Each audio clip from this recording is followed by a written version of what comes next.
This is kind of the fuel of the garden, if you like. This is where all the nutrients and the goodness comes from.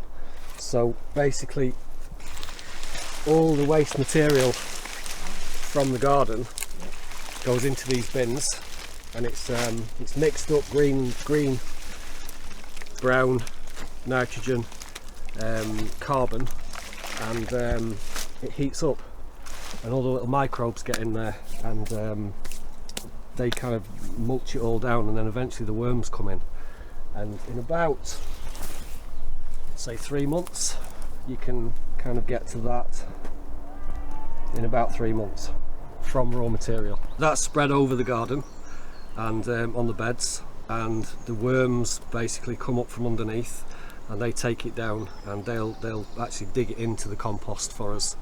So it's a no dig system here, so minimum amount of digging, and this just sits on the top on like this, and it acts as a mulch, and it feeds the soil as well. It slows down in winter because you need the temperature, but these will get up to about 65 degrees, something like that, in the summer.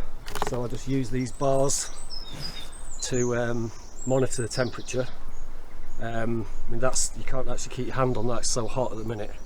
Well, as soon as that cools down, then it's turned, so it'll go from this bin into this bin, and then it'll turn into another bin, and eventually you end up with what we've got here, which is, you know, and it's all come from the garden. So we're using the compost for feeding the plants. When the plants are finished, then we're using that to go back into the compost, so it's completely, you know, it's just self-sustaining basically.